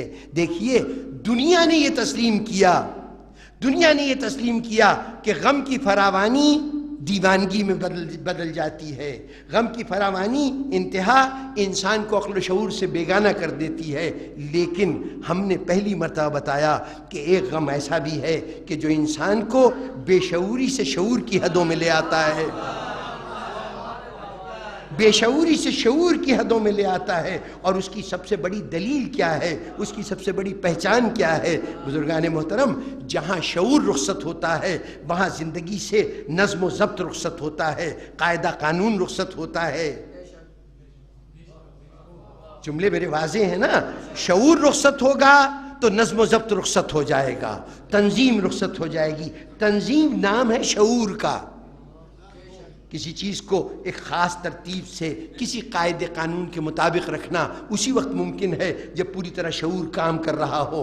بچہ اپنے کھلونوں کو اٹھاتا ہے اور اس کو لے آ کے ڈھیر کر دیتا ہے، ماں اس کو اٹھاتی ہے تو وہ سلیقے سے اس نے ریکس میں مختلف جگہ بنا رکھی ہے، گاڑیاں ایک جگہ رکھتی ہے اور جو کوئی اور کھلونا ہے گیند ایک جگہ رکھتی ہے، الگ الگ کر کے رکھتی ہے۔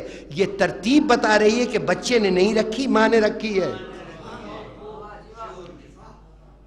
تعمیر کر رہے ہو آپ ایک مکان کی تو ایک طرف ٹرک پہ لدی ہوئی اینٹیں آئیں اور اس نے آ کے ٹرک الٹ دیا، دوسری طرف ایک آدمی وہاں پہ کھڑا ہوا ہے جس کو آپ راج کہتے ہیں، وہ دو دو اینٹیں اٹھاتا ہے، ایک ایک اینٹ اٹھاتا ہے، اس کو سلیقے سے رکھتا جاتا ہے۔ اس نے جو کچھ بنایا وہ دیوار کی صورت میں ہے، وہ جو ٹرک والا چھوڑ کے گیا وہ ایک ڈھیر کی صورت میں ہے۔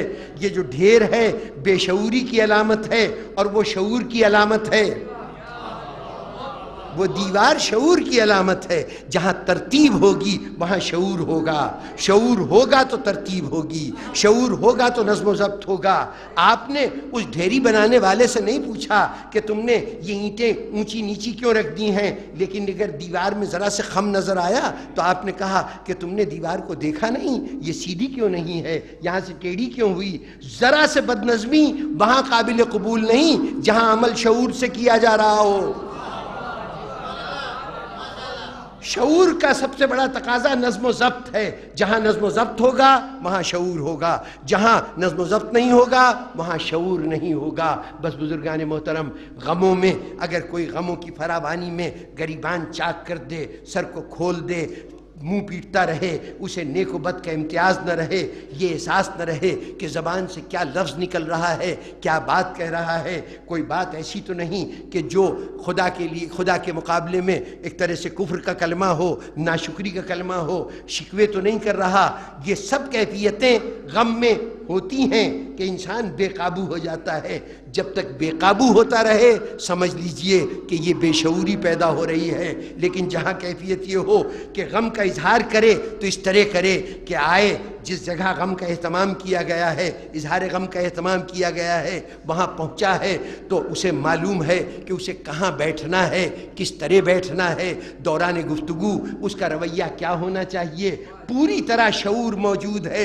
جب فضائل ہوں گے تو طرز عمل کیا ہوگا، جب مصائب ہوں گے تو طرز عمل کیا ہوگا۔ خطیب کے منہ سے جملہ ادا ہوا، اسے معلوم ہے کہ مجھے رد عمل کیا ظاہر کرنا ہے، کس جملے پہ واہ کہنی ہے، کس جملے پہ آ کہنی ہے۔ اتنا قاعدے قانون میں جکڑا ہوا شخص غم منا رہا ہے تو یہ غم انتہائی شعور ہے، نفی شعور نہیں ہے۔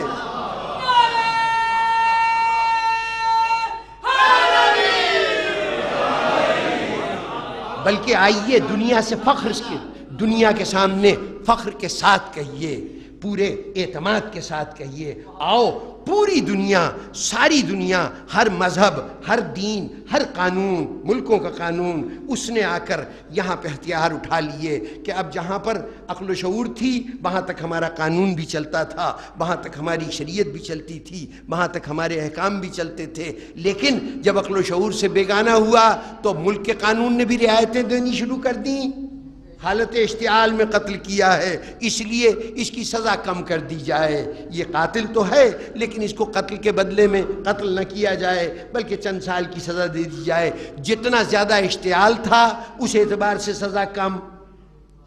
یہی ہوتا ہے نا، جہاں جذبے آئے وہاں پر آپ نے معافیاں دینی شروع کر دیں۔ ایک آدمی بڑے معقول لباس پہن کر بڑے ثقہ انداز میں سلیقے سے گھر سے باہر نکلا کرتا تھا، بازار میں آتا تھا تو کبھی اس کا لباس بے ترتیب نہیں ہوتا تھا، غلط نہیں، وہ رواج کے مطابق نہیں ہوتا تھا، لیکن ایک دن دیکھا گیا کہ وہ ننگے پیر، سر کھلے ہوئے، پریشان سڑک پہ بھاگتا ہوا چلا آ رہا ہے۔ لوگوں نے کہا اس کو کیا ہو گیا، اچھا بھلا انسان تھا، انتہائی معزز آدمی، کس حلیے میں جا رہا ہے؟ تو فوراً کسی نے کہا تمہیں نہیں معلوم اس کو اس کے بیٹے کے حادثے کی خبر ملی ہے، یہ بیٹے کی خبر لینے جا رہا ہے، اس صدمے میں پاگل ہو گیا ہے، یعنی اس صدمے میں اب وہ قابل معافی ہے، اس کی ہر بے ترتیبی قابل معافی ہے۔ ساری دنیا کے تمام مذاہب نے اور ساری دنیا کے تمام قوانین نے، ہر حکومت کے قانون نے یہ کہہ دیا کہ جہاں جذبے کی حد شروع ہوتی ہے وہاں ہمارے اختیارات ختم ہو جاتے ہیں۔ اب تو انسان جذبے کی رو میں بہتا جائے گا، جو کر رہا ہے قابل معافی ہے۔ سب نے ہتھیار ڈال دیے، سب نے جذبے کی قوت کے سامنے شکست تسلیم کر لی۔ اس وقت کربلا سامنے آیا۔ آؤ دیکھو، ایک مجمع ہے اپنے غم میں اس انتہا پہ پہنچا ہے کہ اس کا ذاتی غم، کبھی اس کو زندگی میں ذاتی غم نے اتنا نہیں رلایا جتنا اس غم نے اس کو رلایا ہے، کبھی ذاتی غم میں اس نے ماتم نہیں کیا جتنا اس غم میں ماتم کیا ہے۔ آج سب سے بڑا غم اس کے پاس ہے، اور سب سے بڑے غم کے اندر کیفیت کیا ہے کہ یہ سر و سینے کو پیٹتا ہے، لیکن کس انداز سے؟ 100 ہیں، 1000 ہیں، 2000 ہیں، 10,000 ہیں، ہاتھ اٹھتے ہیں تو ایک ساتھ اٹھتے ہیں، سینے پہ پڑتے ہیں تو ایک ساتھ پڑتے ہیں۔ یہ نظم و ضبط کی انتہا ہے نا، جہاں کسی نوحہ خان کی نوحہ پڑھتے پڑھتے ذرا سے لے بدلی، ساری صورتحال درہم برہم ہو گئی۔ وہ جب نوحہ پڑھ رہا ہے تو اس میں بھی ترتیب موجود، جب ماتم ہو رہا ہے اس میں بھی ترتیب موجود، زنجیر زنی کر رہا ہے اس میں بھی ترتیب موجود۔ یہ نظم و ضبط بتا رہا ہے کہ یہ بے شعوری کی منزل نہیں ہے، یہ انتہائی شعور کی منزل ہے۔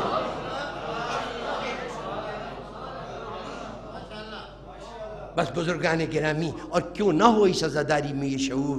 یہ عزاداری ترکہ ہے کربلا والوں کا، اور کربلا والے وہ تھے کہ زندگی کی کسی مرحلے پر بدنظمی نہیں آنے پائی، کبھی جوش ہوش پہ غالب نہیں آیا، کوئی منزل نہیں جہاں جوش ہوش پہ غالب آ جائے۔ سب سے زیادہ صاحب جلال، سب سے زیادہ صاحب ہیبت اگر کوئی ذات ہے کربلا میں تو وہ حضرت عباس کی ذات ہے نا، حضرت عباس کی ذات ہے۔ ذرا غور کیجئے، کہنے کو ہم کہہ دیتے ہیں علی کا جلال کا وارث ہے عباس، کہنے کو ہم کہتے ہیں سب سے زیادہ صاحب جلال ہیں۔ ذرا مجھے بتائیے تو صحیح کہ وہ جلال کبھی ہوش سے نکل کر مدہوشی کی فضا میں داخل ہوا؟ کبھی شعور سے بیگانہ ہوا؟ علی کے اس بیٹے کا جوش کبھی ہوش پہ غالب نہیں آیا، کبھی غالب نہیں آیا۔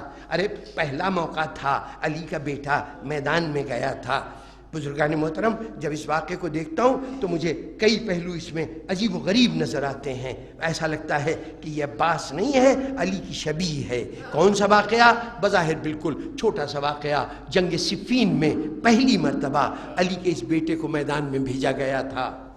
پہلی مرتبہ عباس میدان میں گیا تھا. اس وقت سن آپ کا مشکل سے 13 سال کا سن تھا. 12 یا 13 سال کا سن ہے. سن 26 آپ کی ولادت ہے. سن 37 ہجری میں جنگ صفین کا آغاز ہوا ہے. سن 39 ہجری میں جنگ صفین ہوئی ہے. تو اب اس میں آپ مدت کا اندازہ لگا لیجئے، 12 سال یا 13 سال کا عرصہ ہے. اس 12-13 سال کے عرصے میں یہ میدان میں جہاد کے لیے گئے. جا کے للکارا. ایک پہلوان کے ایک بیٹے نے آ کے مقابلہ کیا، مارا گیا. دوسرا مارا گیا. تیسرا مارا گیا. کہتے ہیں کہ 7 بیٹے، 7 کے 7 تو جوانی کی حدود میں، یعنی ظاہر ہے کہ چند سالوں کا فرق ہوگا آپس میں، سب جوان تھے، سب مارے گئے. باپ مانا ہوا پہلوان تھا. بیٹوں کے مارے جانے کے بعد وہ غصے میں چنگھاڑتا ہوا میدان میں آیا، لیکن وہ بھی عباس کے حملے کا نشانہ بن گیا. خود چہرے کے اوپر ہے، چہرہ نظر نہیں آ رہا. تلوار کی صفائی دیکھی، لشکر آدھا پکار اٹھا کہ یہ ہو نہ ہو علی ابن ابی طالب ہیں، یہ علی ابن ابی طالب ہیں. اس وقت علی میدان میں آئے تھے اور آ کر ایک مرتبہ خود ہٹایا تھا، چہرے سے خود ہٹایا تھا اور کہا تھا یہ علی نہیں، ھذا قمر بنی ہاشم، یہ تو ہم بنی ہاشم کا چاند ہے. یہ جو لقب ہے نا قمر بنی ہاشم کا، یہ لقب جنگ صفین میں مولا کائنات نے حضرت عباس کو عطا کیا ہے. درست ہے، خطاب بھی مل گیا، پیٹھ بھی ٹھوک دی باپ نے، شجاعت کے اوپر داد بھی دے دی. لیکن وہ مرد میدان جو پہلی مرتبہ میدان میں آیا ہو، ہر دشمن کو تہہ تیغ کر رہا ہو، اس وقت علی نے کہہ تو دیا بیٹا بس بہت ہو گیا، آؤ واپس چلو. واپس تو لے جا رہے ہیں، لیکن ذرا اپنے جذبوں کی اس کیفیت کو دیکھیے. کھیل کے میدان میں ایک بیٹسمین ایک ایسے بیٹنگ کرتے کرتے اس مقام پہ پہنچا ہو کہ جہاں چند قدم کے اوپر بین الاقوامی ریکارڈ موجود ہو جس کو وہ توڑ سکتا ہو. اگر اس وقت کپتان کہہ دے کہ تم میدان سے وڈرا کر جاؤ، واپس آ جاؤ، تو بتائیے اس کے دل پہ کیا گزرے گی. عباس اس وقت مسلسل فتوحات حاصل کر رہے ہیں. ایسے موقع پر تو عباس کا دل چاہتا ہوگا کہ آج مجھے بابا اجازت دے دیں، پہلا ہی موقع ہے نا، میں ذرا ان کو بتاؤں تو صحیح کہ علی کا بیٹا کیا چیز ہوتا ہے.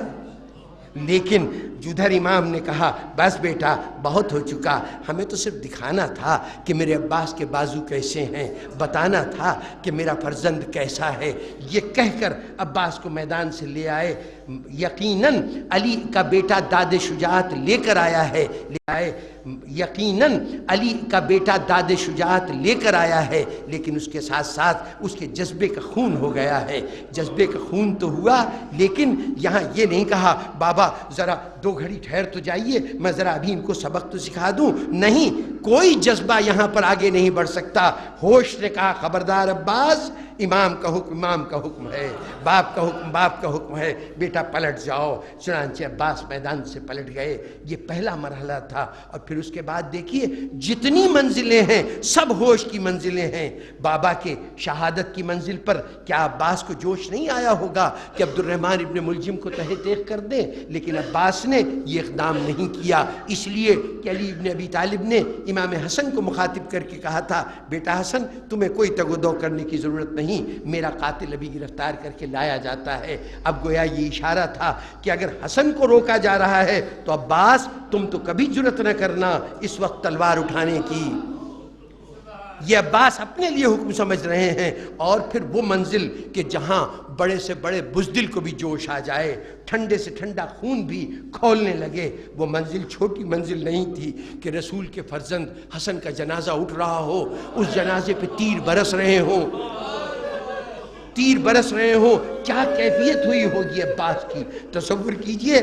کربلا کے امتحان سے کہیں بڑا امتحان یہ امتحان ہے، کہیں بڑا امتحان یہ وہ امتحان ہے. اس مرحلے پر یقیناً عباس کا خون کھول رہا ہوگا. عباس کے ہاتھ جوش آ رہا ہوگا. دیکھیے یہ میدان جنگ نہیں ہے, تلواروں کا ہجوم نہیں ہے, چند دشمنوں کا معاملہ ہے نا. ان دشمنوں سے جو میدان جنگ میں جرت کے جھنڈے گاڑتا رہا ہو, اس کے لیے چند لوگوں کی شرپسندی اس کا سد باب کرنا کتنا آسان ہوگا. لیکن عباس کیا کر رہا ہے؟ عباس کی نگاہیں حسین کی نظروں کی طرف ہیں. مولا حسین آپ کا کیا فرمان ہے؟ جب تک آپ کا اشارہ نہ ہو عباس کی جرت میدان میں نہیں آئے گی, جرت کا مظاہرہ نہیں ہوگا. خاموش رہا عباس.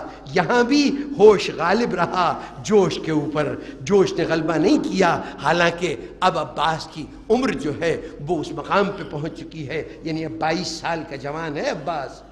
امام حسن کی شہادت کے وقت 22 سال کا جوان ہے عباس سن 50 ہجری میں. اس وقت ظاہر ہے کہ جوانی اپنے بھرپور مقام پر ہے, خون جوش مارتا ہوگا, لیکن ہوش کے مقابلے میں جوش نہیں آئے گا. اور پھر کربلا میں تو وہ منزل بڑی سخت رہی ہوگی. ایک کون سی منزل کربلا کی ایسی ہے کہ جہاں اگر جوش ہی جوش ہو تو وہ قابو میں رہ سکے؟ ارے جب حر نے آ کے حسین کے رہوار کو روکا ہوگا, کیا اس وقت عباس برداشت کر سکتے تھے؟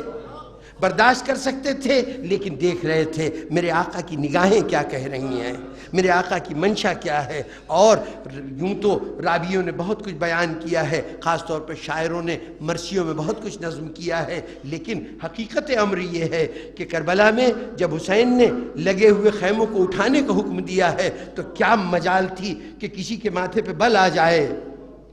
ارے ایک شخصیت جو بارگاہ حسینی کی تربیت یافتہ نہیں تھی, زہیر ابن قین. پورا تاریخی پس منظر نہیں عرض کر سکتا, بس مختصر لفظوں میں سن لیجئے کہ زہیر ابن قین اس کیمپ سے تعلق نہیں رکھتے تھے, حسینی کیمپ سے, علی ابن ابی طالب کے کیمپ سے تعلق نہیں رکھتے تھے, بلکہ ان لوگوں کے کیمپ سے تعلق رکھتے تھے جو کسی خلیفہ کے قصاص کا مطالبہ کرتے ہوئے علی سے جنگ کر رہے تھے. لیکن جوہر قابل تھا, حسین کی نگاہ پہچانتی تھی کہ کون سا جوہر کربلا کے تاج میں نصب ہونے کے قائل ہے. راستے میں اتفاقاً یعنی یہ ہو گیا کہ ان کا قافلہ کوفے کی طرف جا رہا تھا, امام کی سمت بھی عراق کی طرف تھی. راستے میں دونوں قریب قریب آ گئے. زہیر کوشش کر رہے تھے کہ کسی صورت سے امام کا سامنا نہ ہونے پائے. امام نے پیغام دے کے خاص طور پہ بلایا تھا اور زہیر سے ایک ملاقات امام کی ہوئی تھی. اس ملاقات میں نہ جانے امام نے کیا کہا کہ زہیر کی کایا پلٹ ہو گئی. گئے اپنے قافلے میں اپنا سامان اپنے قافلے والوں کے سپرد کیا کہ اسے میرے گھر والوں کے پاس میرے بھائیوں تک پہنچا دینا. اپنی زوجہ سے کہا کہ تو چاہے تو میں طلاق دیتا ہوں اور تجھے رخصت کرتا ہوں, ورنہ تو چلی جا, اپنے بھائیوں کے پاس چلی جا. تو اس کی زوجہ نے پوچھا تھا کہ آخر ارادہ کیا ہے؟ کہا تھا مولا حسین نے کہا ہے کہ ہم وہاں جا رہے ہیں جہاں ہمیں گردن کٹانی ہوگی, میں مرنے جا رہا ہوں, اس لیے تجھے خدا حافظ کر رہا ہوں. تو زوجہ نے کہا کہ اچھا تم تو اتنے خوش نصیب کہ حسین کے ساتھ جان دے دو اور میں سید زادیاں گرفتار ہوں اور میں جا کے گھر میں آرام سے بیٹھوں, مجھے بھی لے چلو. جو مصائب ان کو پیش آئیں گے وہ مصائب میں بھی جھیلوں گا, یہ کہہ کر یہ جھیلوں گی یہ کہہ کے وہ زوجہ بھی ساتھ آئی تھی. اس طرح لشکر حسینی میں شامل ہوئے تھے. اس لیے یہ اس طرح تربیت یافتہ نہیں تھے جیسے حبیب ابن مظاہر ہیں, جیسے بریر حمدانی ہیں. چنانچہ یہ واحد آدمی ہیں جنہوں نے خیمے کے ہٹائے جانے پر احتجاج نہیں کیا بلکہ ایک رائے اپنے طور پر دی تھی. اور وہ رائے کیا ہے؟ یہ کہا تھا کہ مولا یہ حر کا لشکر 1000 آدمیوں کا لشکر ہے, میں یہ دیکھ رہا ہوں جو کچھ میں کوفے کے حالات سے واقف ہوں, مجھے اندازہ ہے کہ 3-4 دنوں میں یہ جگہ سروں سے بھر جائے گی, پورا کوفہ یہاں پہ آپ سے لڑنے کے لیے آ جائے گا. اس لیے اگر آج ہم ان سے لڑ لیں تو ہم بآسانی شکست دے سکتے ہیں. حسین نے اس وقت کہا تھا کہ دیکھو زہیر, ہم پانی کے لیے جنگ نہیں کرنا چاہتے, ہم دریا کے کنارے پر قبضہ کرنے کے لیے جنگ نہیں کرنا چاہتے, یہ ہمارا مقصد جنگ نہیں ہوگا. ادھر حسین نے یہ جملہ کہا, عباس فوراً سمجھ گیا میرے مولا کا منشا یہ ہے کہ عباس غصے میں نہیں آنا, جلال میں نہیں آنا, تلوار کو نہیں نکالنا, سر جھکا کے تمام خیمے اکھاڑ رہا ہے عباس. خیمے اکھاڑ رہا ہے، جہاں امام کہہ رہے ہیں وہاں نصب کر رہا ہے، جانتا ہے میرے مولا کا فرمان یہ ہے کہ ہم جنگ میں ابتدا نہیں کریں گے، ہم دریا کے کنارے کے لیے جنگ نہیں کریں گے، یہ چھوٹے چھوٹے مسئلے ہمارے لیے جنگ کا موضوع نہیں ہے۔ عباس سمجھ گئے کہ جب مولا نے کہا ہے کہ ہم جنگ میں ابتدا نہیں کریں گے تو اب ہماری طرف سے جنگ میں ابتدا نہ ہو۔ سوچئے ذرا عباس کے دل پہ کیا گزرتی ہوگی، عباس کا جوش کتنی مرتبہ سر اٹھاتا ہوگا جب سکینہ ہاتھ میں خالی کوزہ لے کے گھومتی ہوگی، جب باقر پیاس سے بیتاب ہوتا ہوگا، جب علی اصغر پیاسا ہو کر سوکھے ہونٹوں پہ زبان پھیرتا ہوگا، کتنا دل پہ کیفیت گزرتی ہوگی۔ لیکن عباس برداشت کرتا رہا، اس لیے کہ جانتا ہے کہ میرے مولا کا فرمان یہ ہے کہ ہم جنگ میں ابتدا نہیں کیا کرتے۔ بزرگان گرامی، ختم کروں میں اپنے کلام کو، ورنہ ایک ایک مرحلہ ایسا تھا کہ جہاں رک رک کے آپ کو دکھاتا کہ عباس کا ہوش جوش پر ہمیشہ غالب رہا ہے۔ صاحب جلال ہے لیکن مظاہرہ جلال نہیں۔ ایک منزل آئی تھی 9 محرم کو وقت عصر کے بعد، جیسے ہی نماز عصر کا تقریباً وقت ختم ہوا، اس دوران میں ابن زیاد کا خط پہنچا تھا، عمر ابن سعد کے نام شمر ابن ذوالجوشن لے کے آیا تھا، اور اس خط میں یہ کہا گیا تھا تجھے اس لیے بھیجا گیا ہے کہ تو جا کے حسین کا سر قلم کر کے لا یا ان سے بیعت لے کے آ۔ تو اس کے اوپر عمر ابن سعد نے فوجوں کو فوراً تیار ہونے کا حکم دیا، چونکہ فرمان یہ تھا کہ اگر تو فوراً جنگ نہیں کرتا تو یہ شمر آ رہا ہے، تو چارج اس کے حوالے کر اور واپس آ کے میرے خدمت میں حاضری دے، تو پھر تیرے ساتھ جو کچھ بھی مجھے کرنا ہے وہ بعد میں کروں گا۔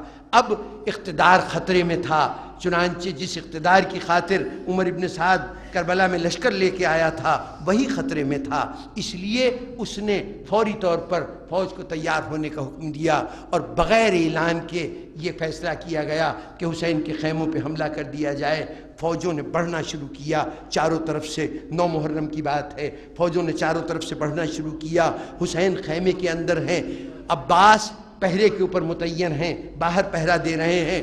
بڑھتی ہوئی فوجوں کو دیکھا، ایک مرتبہ عباس آگے بڑھے اور آگے بڑھ کر مخاطب ہوئے، کیا ارادہ ہے، کہاں آ رہے ہو؟ کہا ہم حملہ کرنا چاہتے ہیں، حسین سے جنگ کرنا چاہتے ہیں۔ عباس نے کہا ذرا ٹھہر جاؤ، دیکھو یہاں سے قدم نہ بڑھانا، میں پہلے پوچھاؤں کہ میرے آقا کی منشا کیا ہے، میرے آقا کی مرضی کیا ہے۔ ہیبت عباس، جلال عباس کا اس انداز سے، اس بات سے اندازہ لگائیے کہ عباس نے کوئی دیوار نہیں کھڑی کر دی تھی، اسلحہ لے کے جوانوں کو نہیں کھڑا کر دیا تھا، صرف یہ کہا تھا اس مقام سے قدم آگے نہ بڑھا دینا۔ عباس کے قول کی قوت کا یہ عالم تھا کہ عباس گئے، حسین سے گفتگو کی، پلٹ کے آئے، جو فرمان ملا تھا وہ اس حکم کو بجا لائے، لیکن اس دوران میں فوج کی مجال نہیں تھی کہ ایک قدم آگے بڑھائے۔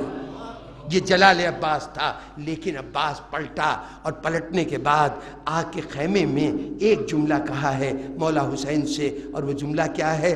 آقا دشمن نے حملہ کر دیا، دشمن نے حملہ کر دیا۔ بس بزرگان گرامی، یہاں پہنچ کے میرا دل چاہتا ہے کہ ذرا سے غور کیجئے، یہ عباس جو آ کے کہہ رہے ہیں کہ دشمن نے حملہ کر دیا، تو کیا حسین کو خبر دے رہے ہیں، اطلاع دے رہے ہیں؟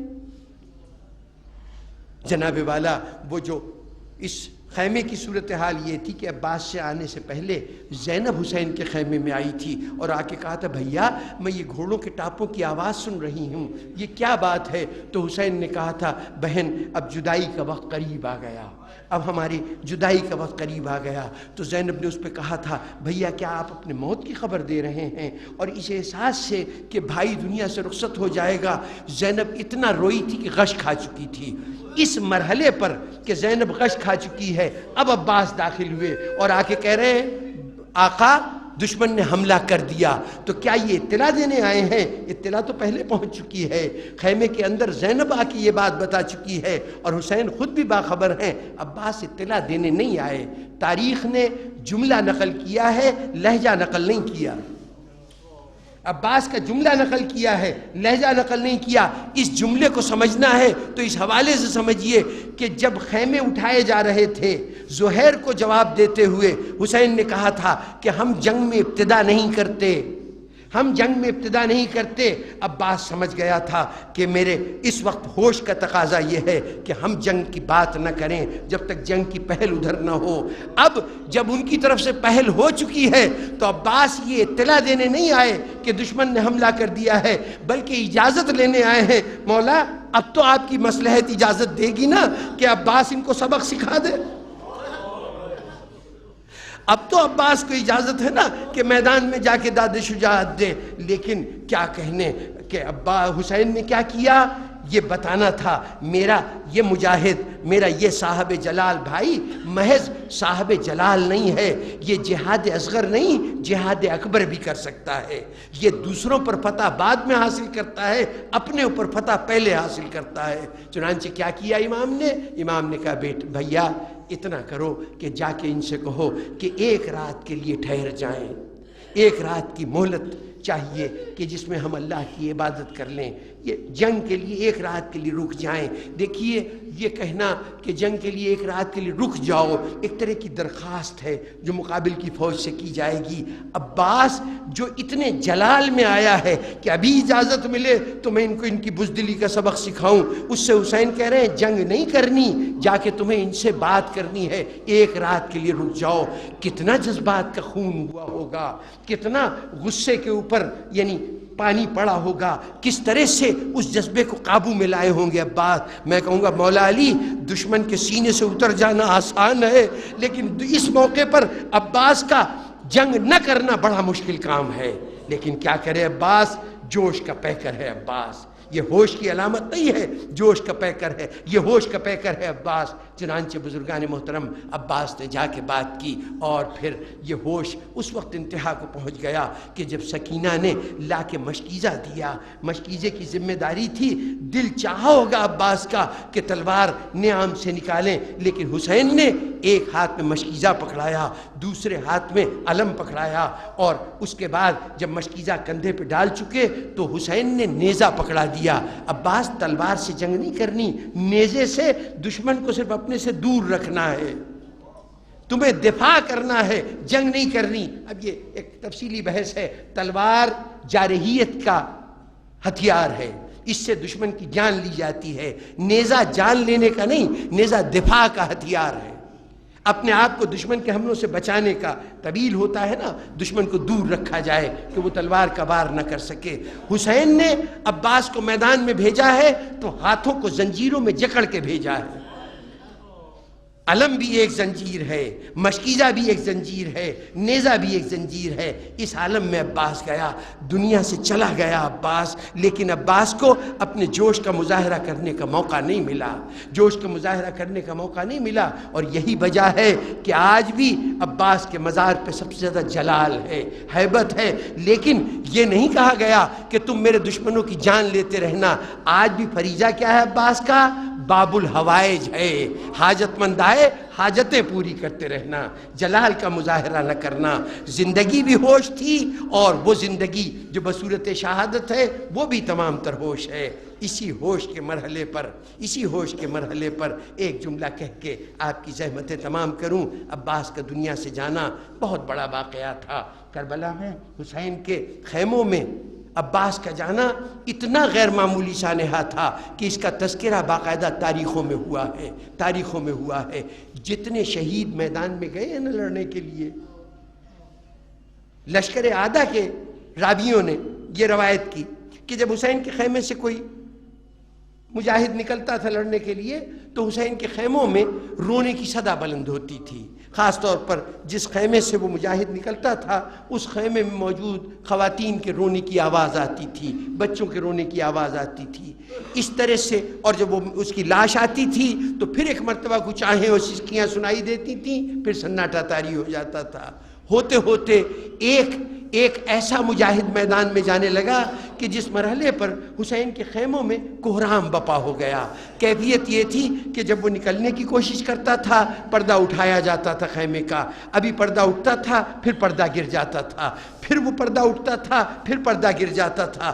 کیا ہوتا تھا کہ جو مجاہد آنا چاہتا ہے، کہیں بہنیں لپٹ جاتی تھیں، کہیں پھوپھیاں لپٹ جاتی تھیں، کہیں ماں آ جاتی تھی، بیٹا علی اکبر کس پہ چھوڑ کے جا رہے ہو؟ علی اکبر کا جانا پورے خیمے میں قیامت کا سما برپا ہو گیا. بیویوں کے رونے کی آواز بلند ہوئی, بچوں کے رونے کی آواز بلند ہوئی. علی اکبر چلے گئے, علی اکبر کی لاش آئی, ایک مرتبہ پھر کوہرام بپا ہوا, پھر گریا ہوا. لیکن بزرگان گرامی مورخ کہتے ہیں کہ جس وقت عباس خیمے سے باہر نکلے نا تو کیا ہوا, بچے باہر نکل آئے. ایسا لگتا تھا کہ بھی عورتیں بھی روتی ہوئی باہر نکل آئیں گی, ایسا لگتا تھا بیویاں باہر نکل آئیں گی. وہ کوہرام بپا ہوا کہ کربلا میں ایسی آواز نہیں سنائی دی تھی. اس عالم میں عباس رخصت ہوئے, لیکن کچھ دیر کے بعد جب علم واپس آیا, جب مشکیزہ چھدا ہوا واپس آیا, عباس واپس نہیں آئے, تو اب حسین کے خیموں میں رونے کی آواز نہیں آئی. ایک ایسا سناٹا چھا گیا کہ نہ بچوں نے التش کی صدا بلند کی, نہ بیویوں نے رونے کی آواز بلند کی. ارے سکینہ, کیا تیری پیاس بجھ گئی؟ تو سکینہ کہے گی کہ پیاس تو کیا بجھتی, وہ چچا نہ رہا جس کے سہارے پہ میں التش کی صدا بلند کر رہی ہوں.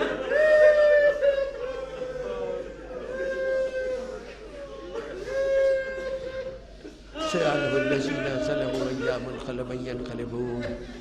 رب العالمین ہمارے تذکرے کو قبول فرما.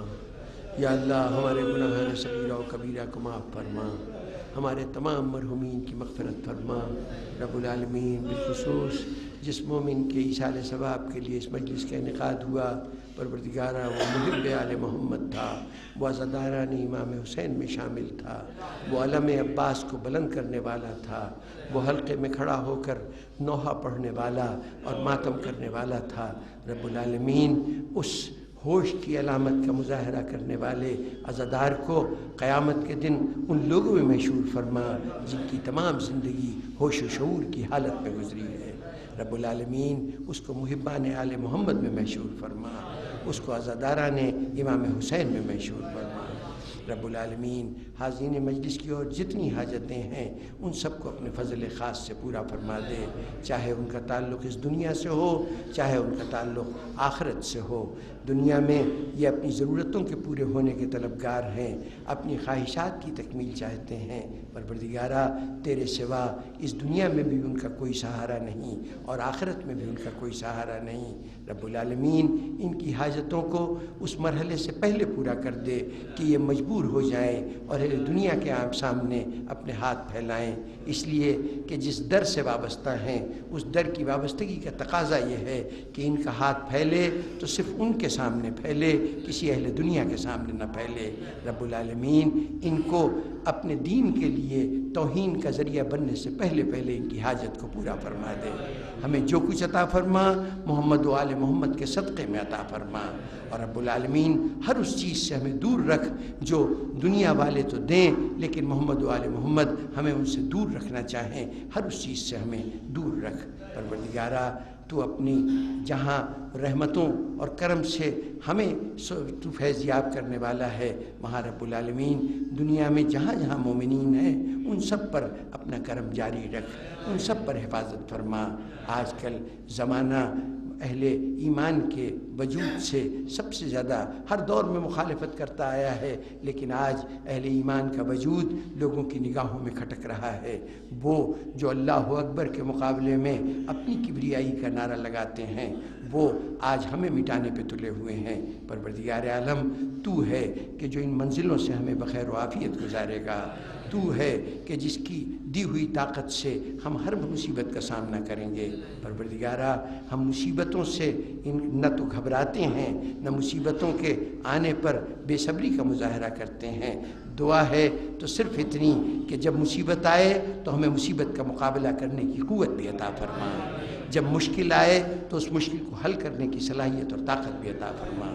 رب العالمین وہ جو اس دور کا علی ہے, جو اس عہد کا حسین ہے, پروردگارہ اس کا جلد ظہور فرما دے, ہمیں اس کی زیارت سے مشرف فرما دے, اور جسے شرف زیارت امام حاصل ہو اسے توفیق نصرت امام بھی عطا فرما دے.